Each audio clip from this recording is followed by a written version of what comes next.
Hi, this is Bobby with Grub Mud Concrete. We're coming to you from Avon, Indiana, where we're tearing out this big asphalt driveway and pouring it back. We're also tearing out the front porch and pouring a new front porch and sidewalk around the side of the garage. If you haven't yet subscribed to our channel, please go ahead and subscribe and ring the bell so you get the notification on the next two parts. They're pretty cool.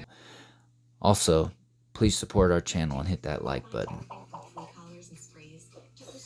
First thing I do is I get on this little sidewalk with my electric jackhammer and I set up my ramp system because the dumpsters had not arrived yet. I use my jackhammer as a big spud bar with a chisel bit, a big wide chisel bit. It works the best on 4 inches of concrete. I set up my ramp system in my dump trailer and wheelbarrow it right in. I just use a wall form. It seems to work really well. I notched out the front. Use this all the time. Here's our chalk line. I forgot to tell you we're demoing out these aprons. We had to put plastic up. Here's a little trick I learned. Clear hairspray will, if you spray it on your chalk lines, it'll save your chalk line. You won't lose it when you go to score it or cut it. We had to cut with water. That way it kept the dust down. These were actually footings that went underneath the whole brick and whole front of the edge of a garage. I'd never seen them done like this. The dumpsters just arrived so we could start tearing out this big asphalt driveway. We used a total of 2 dumpsters on this. Here's our KUBOTA backhoe with the Woods backhoe attachment. It's a KUBOTA 3830 series tractor. My dad's our operator. You can see when he starts tearing out, he never tries to lift up the whole slab. You're just going to wear out your equipment a lot faster if you try to overwork your equipment. So he kind of wiggles it or chips off corners. You'll see throughout this video. This is kind of like a Kubota review basically as well. And I might add that I give this machine a A+. And the backhoe attachment A+ too. Again, I'm not real big on the size of the bucket. I think it could have been a little deeper. But all in all, it works great. Definitely works better than picks and the sledgehammer.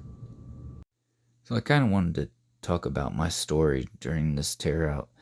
I've been doing concrete since 1999, and I went to school. I got my associate's degree in aviation maintenance to work on airplanes. 3/4 of the way through school, 9/11 happened, and pretty much everybody was laying off or not hiring. So I just fell back into what I'd been doing for my summer job, and that was doing concrete. Never thought I'd really be into doing concrete for a living, but you never know where it's going to take you. So I kind of got thrown to the wolves pretty fast. I was finishing concrete pretty much faster than a lot of people would. I quit working for the company I was working for and went to a company that the guy didn't have a finisher, so he basically told me, hey, you're going to have to start finishing, and I caught on pretty quick. So I was making pretty good money by the age of 19, 20 years old. I had some substantial amount of money saved up, and had an associate's degree that I wasn't using, and no kids. So like most construction workers do, I had my fair share of nightclubs and gentlemen lounges, and I got into drinking a lot and smoking cannabis, and that led to some harsher stuff, and some of the harsher things that I was doing, I started noticing that I was really becoming addicted to, and let me tell you, that's no fun. There had been times in my life where I wasn't seeing straight. I didn't know if I was coming or going. Some times in my life where I woke up in homelessness. There's been times in my life where I've had to live in halfway houses or rehab facilities. It was a big struggle for a long time, and then I had a daughter at the age of 35, and let's fast forward a little bit, but I had a daughter, and um, things started to get a little bit better, but I was still I was going in and out of incarceration. Um, then I pretty much lost everything. I lost custody of my daughter.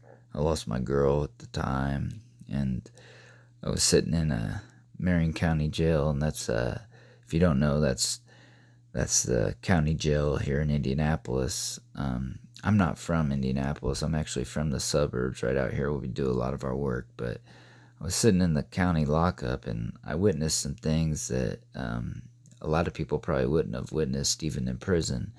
And somebody actually had put a knife to me, and a homemade knife that you hear about in lockup, extended stay, or whatever.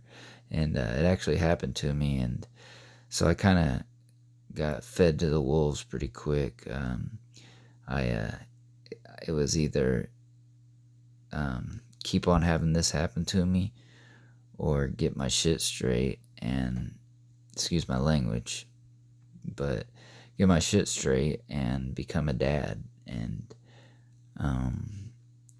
ever since I actually got out of jail on my birthday, and that was about 8 months ago, and I actually had my own company for 4 years prior to, but like I said, I didn't know if I was coming or going. I couldn't even see straight. So, but I studied a lot over the winter time, and I got some motivation and some inspiration off of some people here on YouTube, and I decided, hey, I'm gonna create my own channel and do my own videos. Hell, I'd already was the boss, and I decided to get my life going, and I kind of wanted to document everything.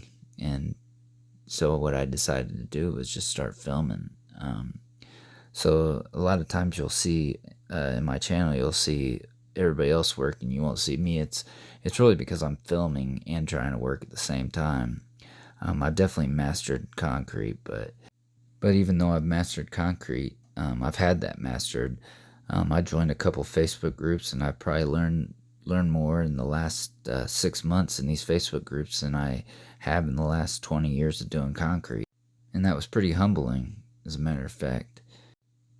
But I got to give a lot of credit to myself for not giving up. I thank my father a lot for helping me, and I try to study some very successful people like Grant Cardone and Mark Cuban, and et cetera, et cetera. But I didn't give up, and this year is shaping up to be one of the best years of my life as far as financially, ever since I was 19 years old. So basically from 19 to 38, I was just going through the motions, and didn't really have a purpose. But after what happened and while I was incarcerated as of last year, it pretty much helped me wake up, and now I